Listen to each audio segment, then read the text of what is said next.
Ladies and gentlemen, welcome to WrestleHorror.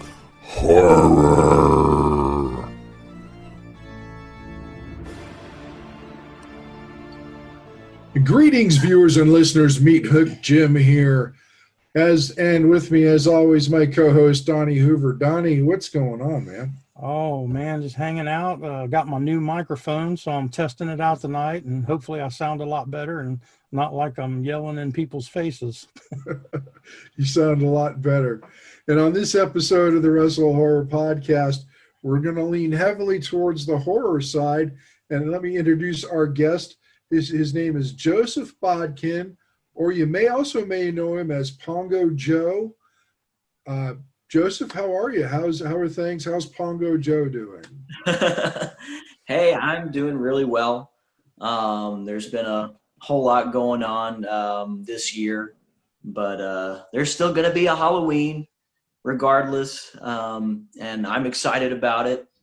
And whether anybody's, doing haunted houses or just watching horror movies at home, it's going to be fun. Yeah, so you're down in the Alabama area, correct?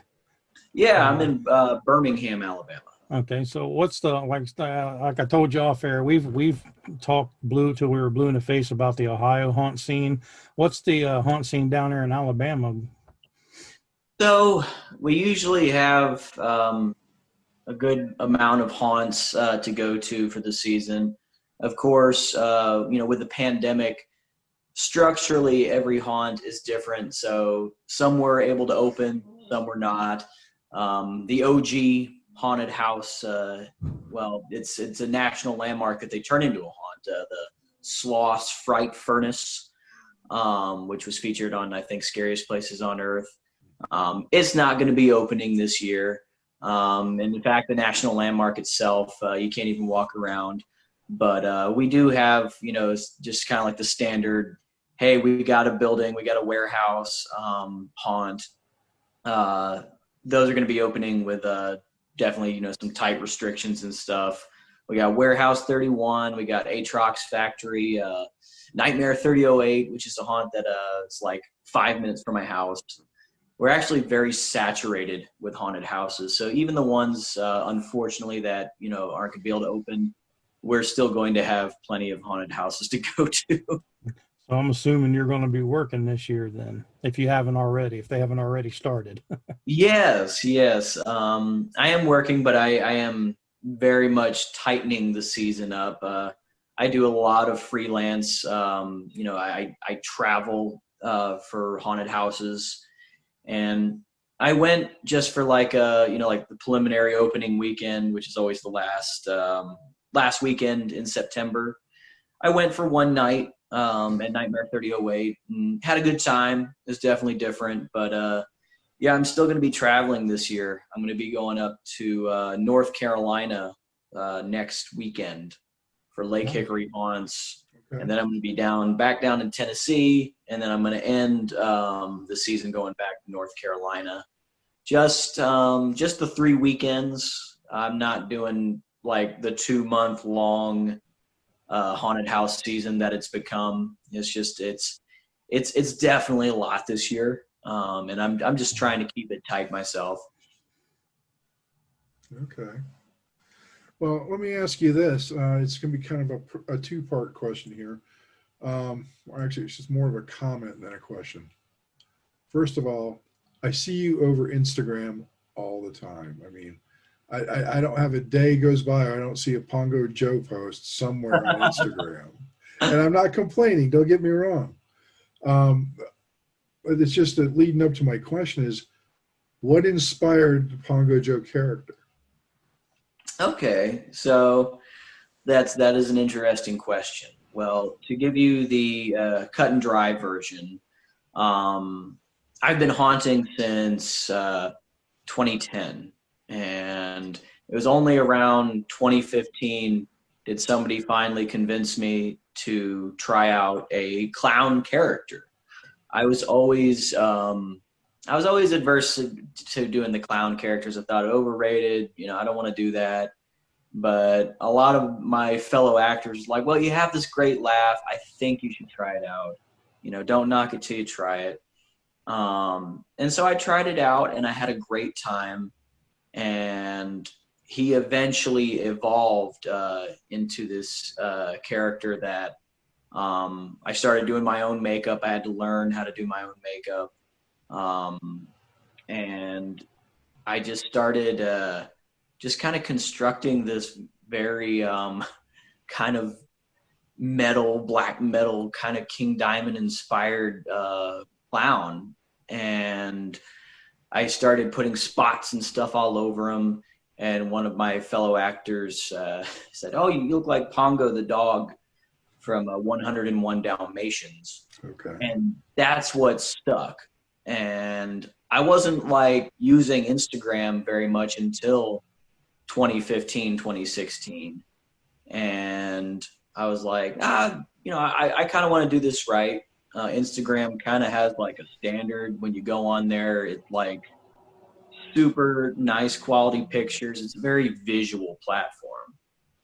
So I started doing some photo shoots with them, and I never stayed at one haunt. Like, I know many haunters. I've been at this haunt for 10 years, and I love that. But unfortunately, the first haunt that I worked only lasted 3 years and was like shut down due to a freak accident.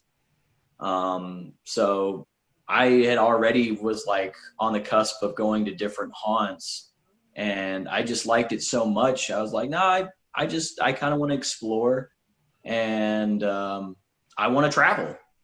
So I took my character Pongo and I started traveling with him, and I documented on Instagram.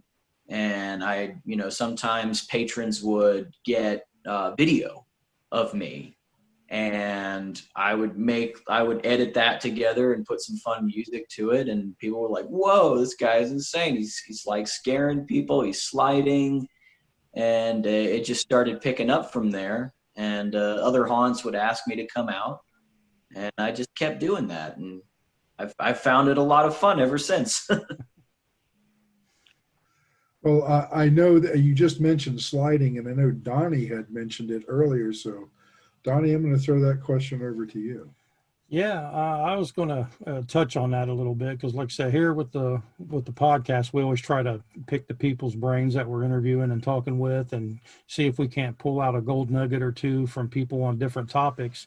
And like a lot of wrestling fans may not know what it is, but you're what's called a slider. That's kind of what you do. And if you could touch a little bit on what a slider is in the haunted house industry, and in my opinion, a slider is a very effective character or person. But just kind of touch on it a little bit and how you got into it. And, if you could, just a little bit about that. Yeah, definitely. So sliding is a scare tactic that was developed in like the late 80s at the amusement park Not Scary Farm in Buena Park, California. I didn't know any of that. Nobody told me any of that till like later on. I only really learned sliding. It was my second year at the haunt I was at, from this guy. He was the haunt manager over in Austin, Texas. He came over to Alabama, where the haunt was. And he noticed that I was like a very bouncy, energetic kind of actor. And he's like, "Hey, you should try this. You should try sliding." And I was like, "What the hell is sliding?" And he's like, "Listen to me. You don't know what you're talking about. This is a great scare tactic."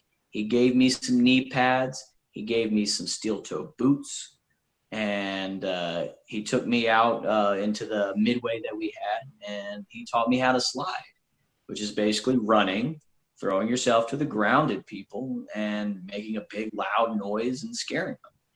And I remember enjoying it when he had trained me, but it wasn't until I actually did it to a person. I slid past somebody and I saw them jump, did I see how effective and how much fun it could be.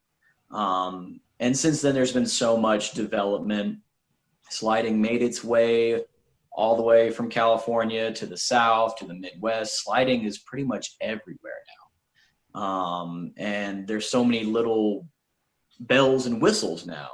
You have the gloves that have metal fingertips on them. They have pieces of flint that you can make them shoot giant sparks while you slide. So it's just as much a spectacle as it is an effective scare. And it's become a staple in many haunted houses. And I've taken it everywhere I've gone. I was like the first and only slider at the haunt that I worked. And then when I moved down to Birmingham and I worked a haunt there, I trained sliders there, and we had more sliders there. So it's definitely been a fun thing to, throw in the toolkit of haunting for me. Now, does it add an extra level of danger, like for you getting yourself hurt, or is it pretty safe, depending on how you do it? Or No, it's not safe.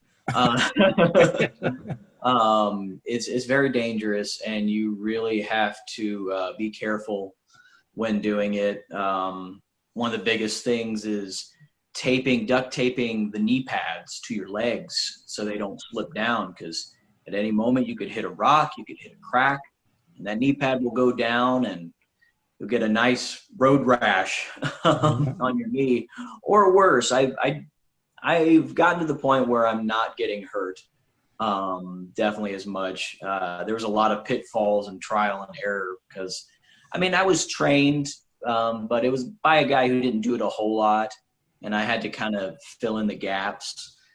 But, even some of the best sliders get hurt. A friend of mine, he asked me what he should do because his season opened September 5th. And I was like, good God, that is an early opening. And he started sliding, and he hit something, and his pad didn't come down, but he tumbled, and he dislocated his shoulder, unfortunately. Oh. And he hit me up, and he's like, dude, what do I do? And I'm like, you're just not going to slide for a couple weeks or whenever. That's happened to me. Mm-hmm. 2015, the pad came down and I got road rash, and I was like, well, I guess I'm just not going to do that for the rest of the season. You just got to eat it. Yep.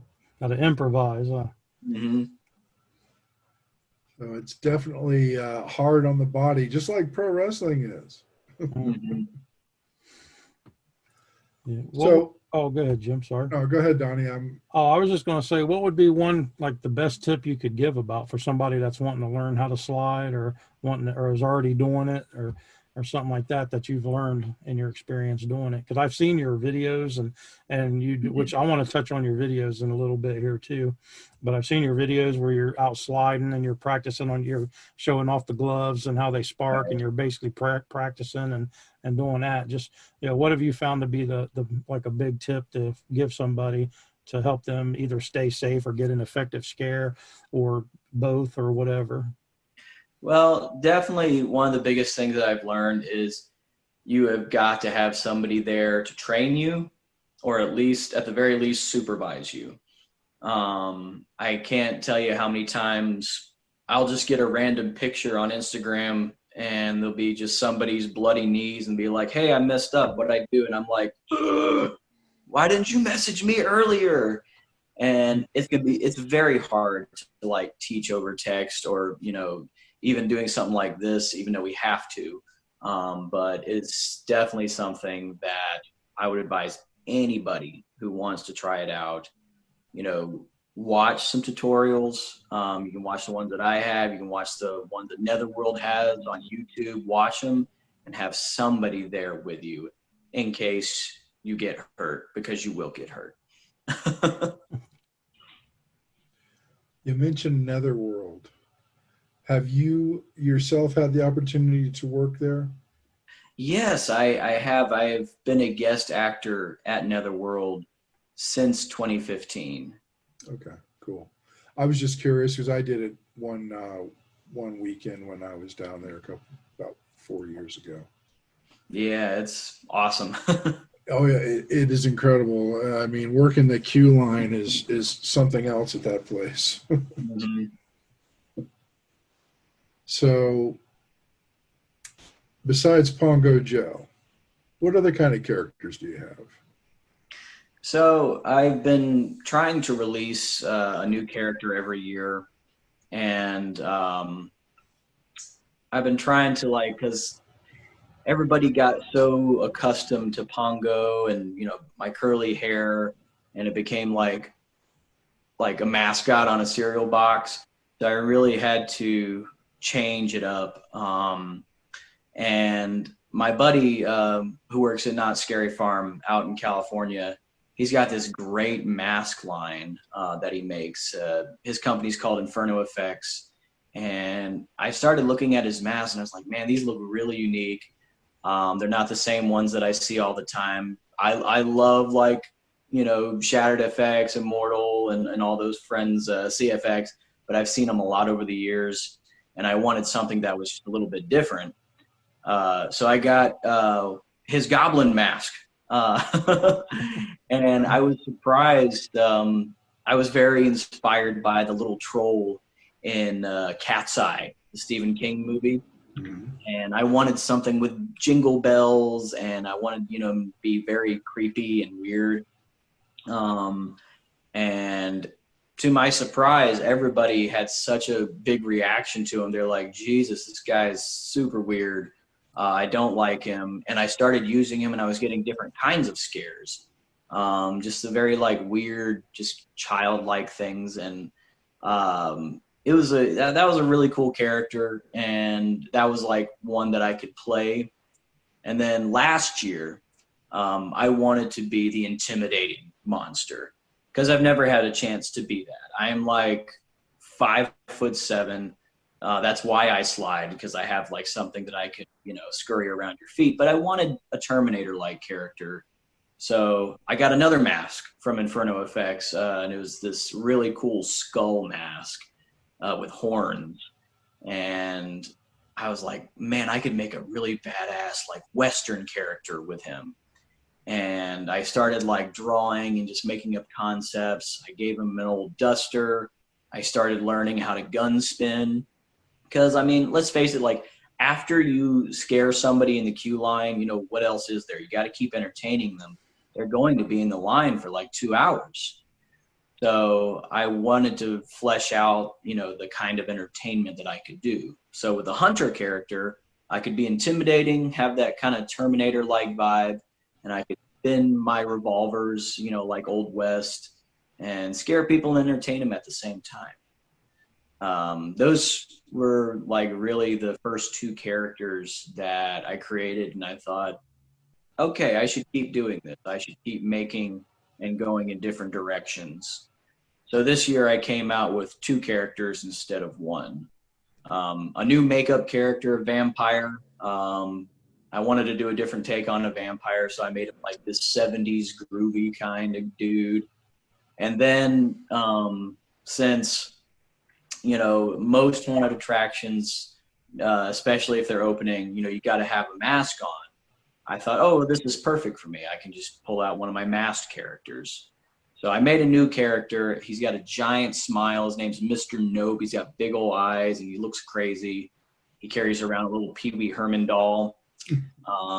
He's my socially distant character for those who can stay 6 feet away. He's very visually striking and weird. And I made his proportions really odd by putting shoulder pads on, and I put a sports coat over that. I've had so much fun. I'm sure you can tell by making characters and seeing how many different ways I can make somebody feel uncomfortable. Definitely. There's just there's a small amount of joy in making a person feel uncomfortable. Mm-hmm.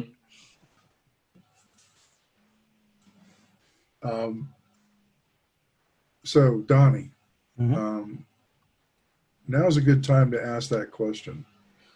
Oh yeah, well we will. We'll get to that. I have a couple more things I want to throw out there at him. Okay, that's why I'm throwing it over to you. Right, While yeah. I'm collecting my thoughts, it's your turn. Oh yeah, no worries. Yeah, like I say, oddly enough, the way that I found you in Pongo was not through Halloween per se, but it was through a Christmas song that you were singing. And it was around the holiday season, and we were actually, me and the wife and kids were out driving looking at Christmas lights, and I was flipping through my Facebook feed and I saw your character Pongo Joe, and it was like a black background, and it said, "Have yourself a merry little Christmas." I was like, "What the hell is this?" And I clicked on it, and I just thought it was like the best thing ever. I was like, "This is so freaking awesome!" And I watched it like 4 or 5 times, and then I started like researching you, and I started seeing what you were doing, and like I said, me and my wife and we've been following you and keeping up with what you post and everything, and what you're doing is kind of some of the things that's been on our minds and things that we've talked about. And what I mean by that is, it's not a lot in haunting as it is in wrestling, but you don't see like a lot of haunters take actual characters and turn them into a product or a brand. Like you don't see people take their characters and give them Facebook pages and Instagram pages and post regularly in their characters and do videos. And you just don't see that. Just like even with wrestlers. I mean, wrestlers have their own characters, but you don't see them, building their brand as their character. They'll wrestle a show as their character, and then they'll get on Facebook as their real name and talk about politics or something else silly, and not work on their brand. So, what you do like fascinates me because that's what I think it should be. There's no reason why a haunter can't make a living off of haunting by building their brand and getting their name out there and adding income streams. And so, just what are your thoughts on like building your brand? Because like I say, you're obviously, you're doing something right because you're getting out there, you're getting the look, and you're developing multiple characters, and all of your characters, you do videos where you introduce them, you do great videos and stuff like that. What's your mindset on that kind of stuff? So my mindset on that is there are so many ways to tell a story.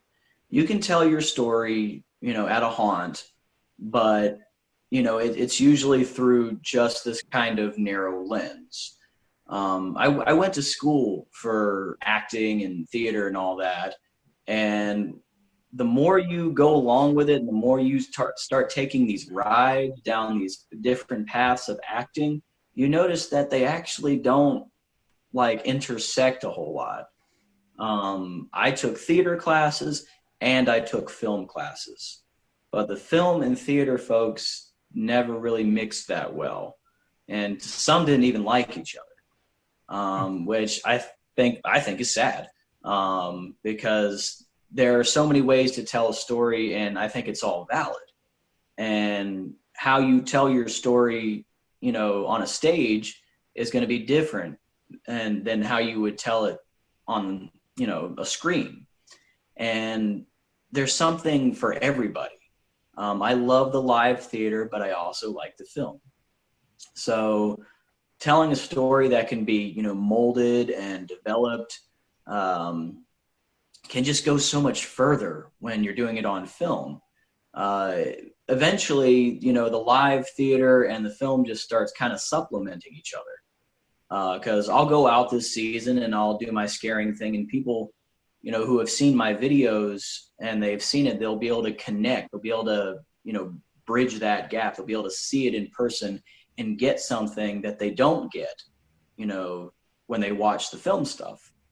And even the folks who can't come out and see me, they're getting something. They're getting a little bit of the story that I want to tell.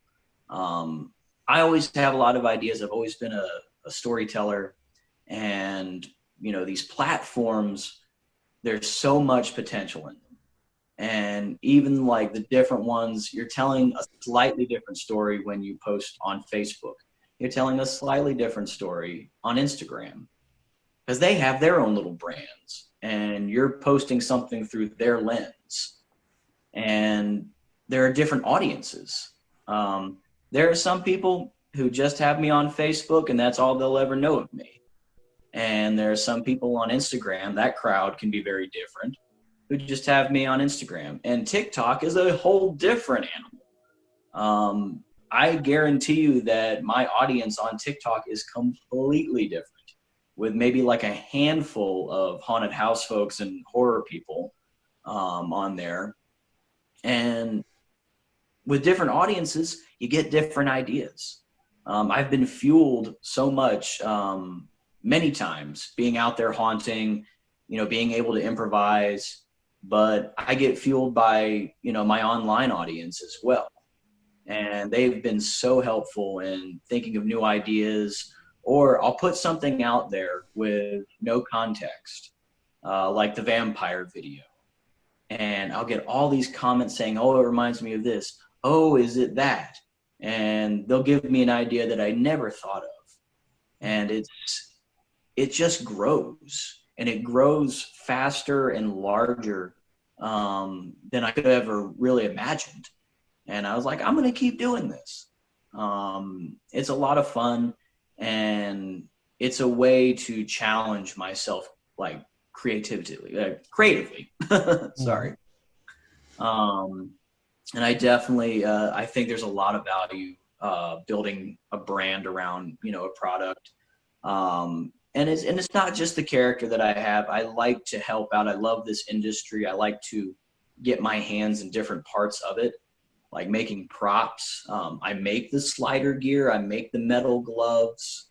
I make like just different spark props, things that other haunters can use so they can make their scare more effective. And there are some people, let's face it, like there are some people who they get too scared. They're not a part of that. They're like, I like you, but I don't want to see you doing all your scary stuff. And I was like, okay, well, I'll sing to you. You're not going to be able to look away from me when I sing to you. So, and especially if I come off really friendly but slightly creepy. All right. So I try to give something to everybody, because everybody gets a little something different from it. And it's just something fun to experiment with, and I'm very happy it's taken me where it has. Oh yeah, yeah, and like I said, yeah, wrestlers, and I mean even anybody, referees, ring announcers, hint, hint, Jim, Well, haunters, yeah. haunters, anybody, follow Pongo Joe, go check out Joseph's stuff. Look how, pay attention how he's building his brand, how he's building his characters. He's bringing his characters to life on a regular basis, and putting the effort in, and it's growing and it's working for him. That's what needs to be done. Especially with the COVID thing and the way the world's changed, and people need to find other avenues of income and income streams. Build your character, build your brand. Make yourself available for those opportunities when they come to you. Definitely. And all you just mentioned about where you were you've done film and stuff. I'm assuming you've been in horror films and that kind of thing. And yeah. Very funnily, so I have some things that aren't going to be released yet. There's a short film with Pongo in it. There's a haunt-centric film. I like these films that are kind of like meddling with like the community and be like, oh, are these haunters, or are they crazy maniacs or whatever? There's one that was filmed down here in Bama called Hellbilly Hollow that I got to be. I worked on it as part of the crew first, and then they were like, "Oh, so you got a character?" And I'm like, "Yes, I do." And they gave me a little featured extra part in that, and that was fun to do. And if you look really hard, Pongo does show up in a John Travolta film. Nice. It's not one of his best. It's called The Fanatic, and it's a really silly movie with John Travolta in it. And Morgan, my fiance, who does a lot of graphic design, actually did a bunch of posters for this film. They didn't have any rights to any horror films, so we pretty much had to make them up. And she used pictures of us and our haunt characters. And she used one of Pongo just kind of like staring at the camera. And you can literally see it as John Travolta is like crying like a baby. for whatever reason. And I remember when it released, I was getting calls, I was getting messages like, do you know that Pongo's in this terrible John Travolta film? It's like, yes, we did not know it was going to be that bad. Hey, anything is good, from my opinion. Yeah. So, it pops up, and we do, like, Alabama gets a lot of tax incentive to film and stuff here, so a lot of movies come through here, especially when we get, like, spillover from Atlanta. And I do whatever I can to work on the film, either do makeup, like I said, I do makeup, post, like, well, we're still in COVID. I hate to say that, but we are. Well, kind of getting back into doing some things. I helped out with a music video, just doing some makeup for that, and that was fun. I hadn't had a gig like that in quite some time. Right. So I'm taking what I can get right now. Hey, there you go. That's what you got to do. And what's your, in horror films and stuff, what's your favorite horror genre or horror characters, and what did you like growing up? And did you pull any inspiration for your character from any of your horror film favorites?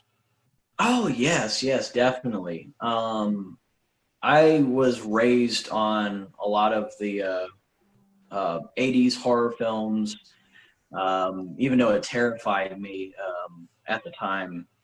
I watched the Chucky films, and I watched Halloween.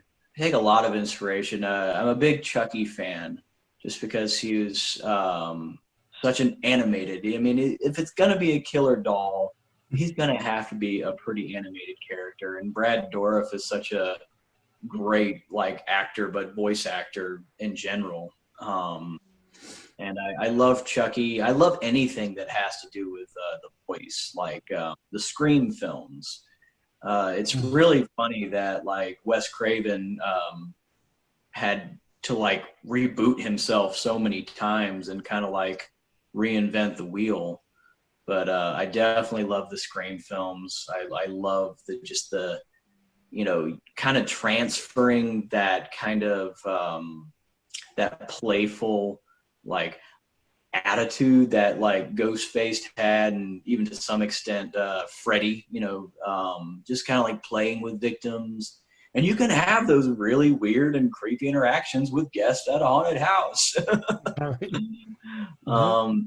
That was always fun. But yeah, I definitely like the old cheesy Stephen King films.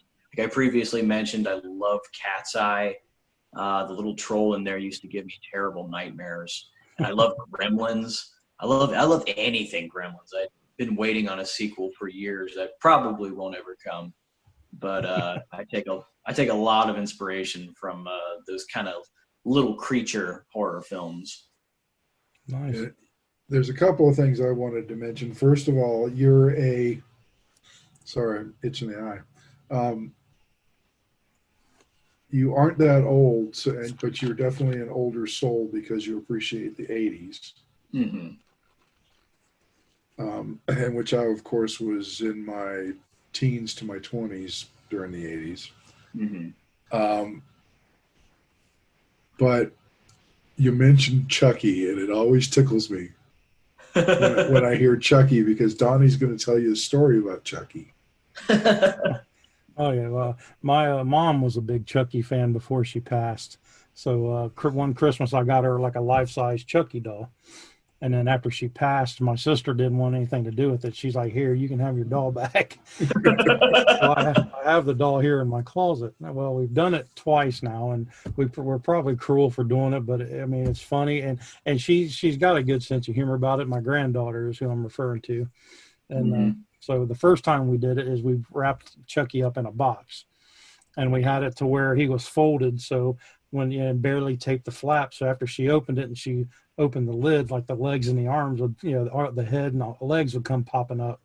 So he opened that on Christmas and had like a spaz fit. And it was like bad to her. We kind of felt bad, but it was like 5 minutes later and she was like, where's Chucky? I don't want to see it, and she was like fine with it. Mhm. So just this past 4th of July weekend, we had her birthday party, and it was probably 2 or 3 years ago we'd done that to her the first time, and we just did it again 4th of July, and Jim and his family was over for the party and to hang out and stuff, watch fireworks, and we put it in a bag. And it was obvious it was a big baby doll because we had it like Yeah. taped around the neck so you could see the head. It's like, so she like basically didn't even get like the top of it tore open, and she saw the red hair, and she like had another meltdown. And I was like, God, I feel bad, but I mean it's so fun and funny. And she even jokes about it now, and I better not get a Chucky for Christmas, and she has fun with it. But when we actually do it to her, it's just funny to watch her reaction. Yeah, that's such a real it's a fear that's always been around that I guess perhaps I didn't really think of like implementing is like the fear of a doll. And it's literally like I started playing around with because my mom, she was a big Pee Wee Herman fan, and she had this Pee Wee Herman doll which I got for her. She had one like when she was younger and lost it, and I got this one for her like immediately at a flea market many years ago, and I still have it today.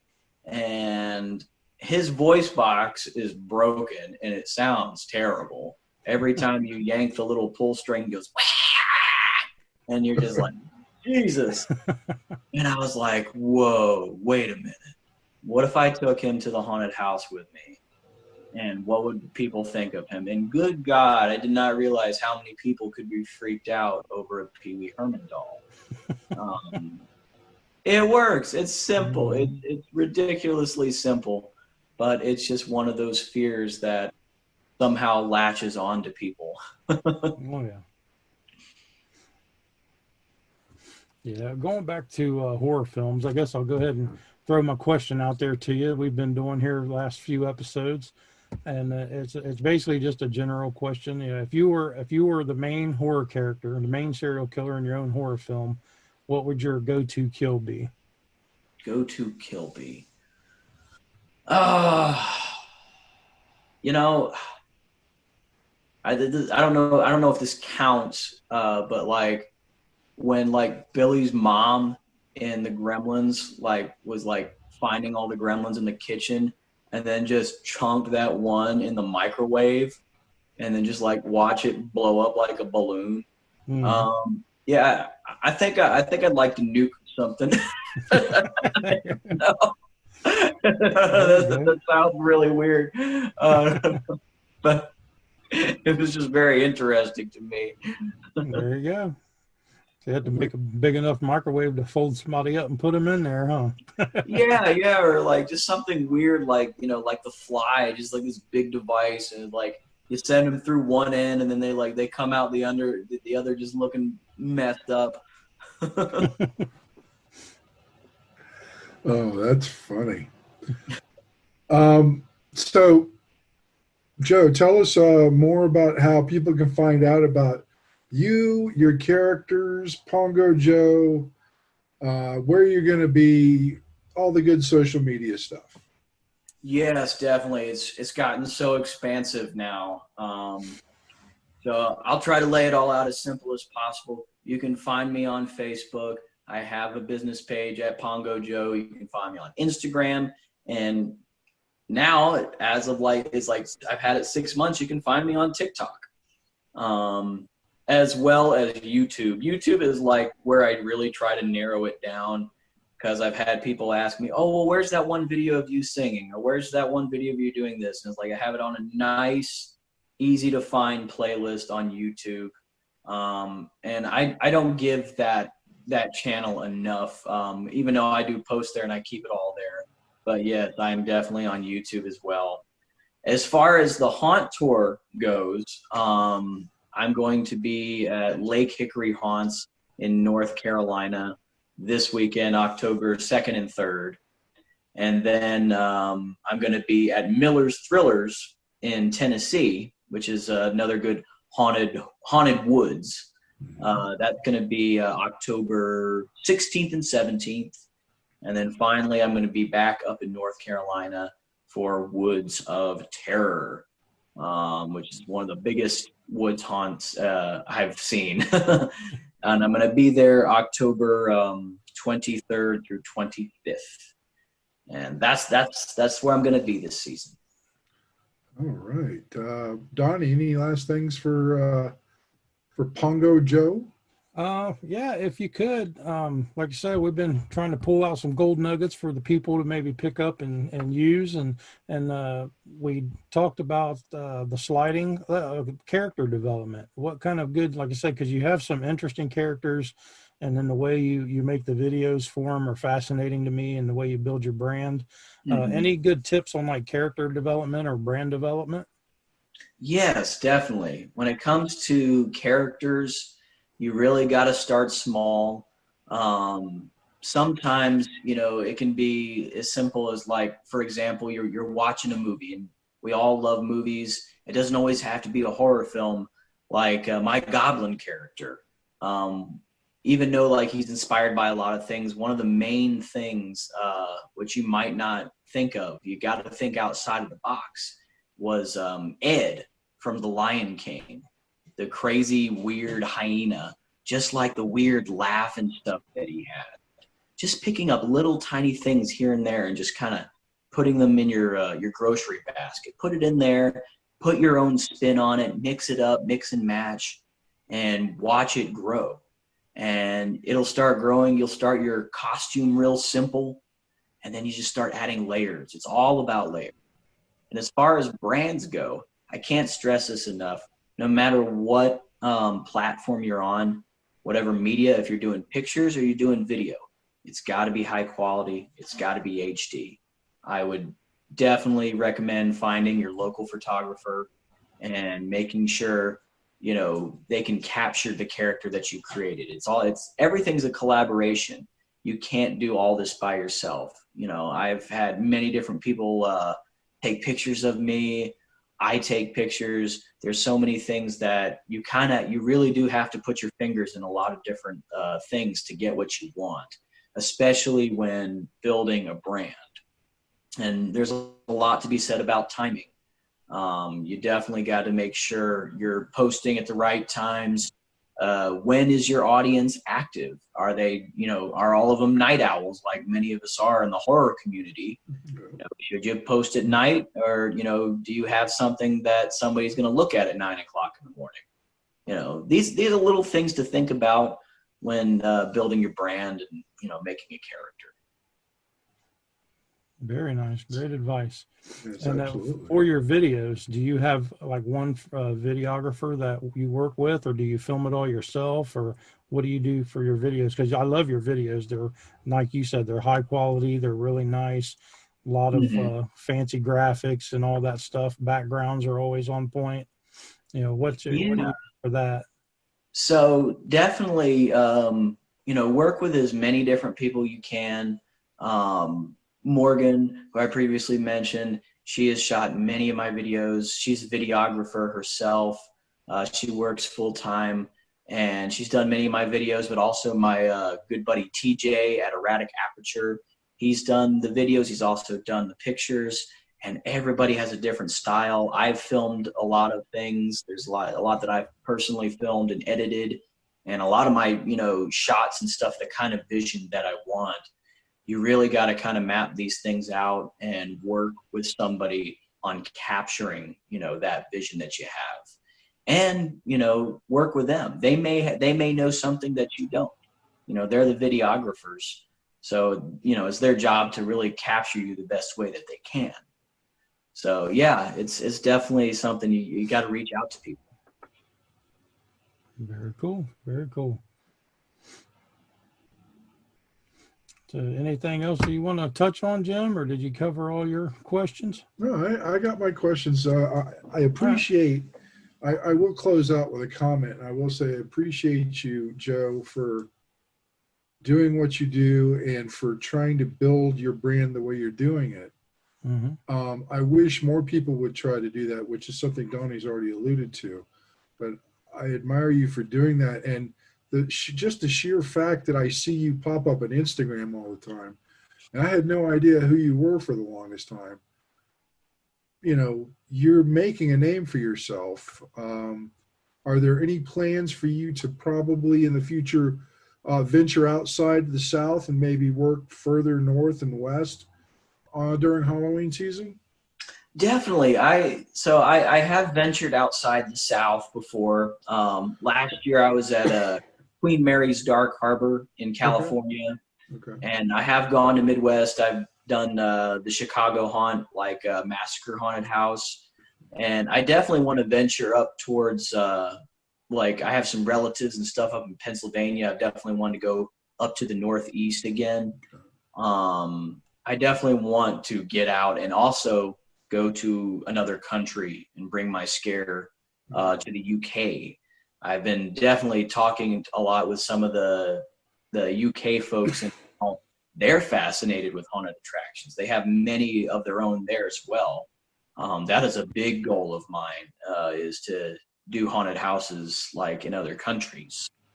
So eventually, hopefully, when this whole pandemic thing settles down and things are getting better, I want to have a full force back at it, haunting horror entertainment extravaganza. Now, do you think a haunted actor could make a full-time living? Like I know, like most haunts are just during Halloween season, but there is some year-round haunts. Do you think if they do like you're doing, building your brand, building your character, getting your name out there, they would be able to haunt full-time? Yes, they can. They most certainly can. But it is one of those things. It never looks how you think. It's never like a 5 days a week. I am running at full sprint at somebody, screaming at them, scaring them, sliding. You've got to think outside the box, which is why you can't just do one thing. That's the biggest Achilles heel when it comes to the haunt industry, is being any kind of one trick pony. You have to be open to doing other things. Some haunted attractions are going to want something different from you, and it's on you to adapt to that. I got a friend in Nevada who does a lot of escape rooms, and it's their full-time job, and they have to put on a different hat all the time to do what they do, especially with the company that they work for. As well as I got a friend who does scare acting for a traveling circus. That's a different ballpark. So if you're going to do it, most definitely be open to the many branching paths, which way you can do it full time. Very cool. That's great advice. Mm-hmm. Wow. It's been an enlightening episode for sure. And I keep thinking of questions here at the last minute. I'm just throwing this out here. That's what I've been doing. Do you watch pro wrestling at all? Oh, the haunted house community and the wrestling community goes hand in hand. A lot of us haunt friends, my TJ photography, he does the New South and some of the really brutal backyard wrestling. Okay. All right. Yeah, I dabble in it a little bit here and there. I'm definitely interested. Okay. All right. I was just curious, it is WrestleHorror. I had to throw that in there somewhere. Even though Donnie did earlier, referring to characters and such, but cool. All right. So if people need to find out more about you, check out all of your social media sites. Everything's Pongo Joe, right? Yep, that's right. Okay. With that being said, Pongo Joe Bodkin, thank you so much for spending some time with us here on WrestleHorror. For Donnie and myself, thanks for joining us. Without you guys, we're nothing. With you guys, we're everything. We'll catch you on the next show. Thanks for listening. Make sure you follow us on all of our social media outlets. Facebook.com/WrestleHorror, Instagram @WrestleHorror, Twitter @WrestleHorror, on our YouTube channel, the WrestleHorror channel. Also, you can find us at www.WrestleHorror.com.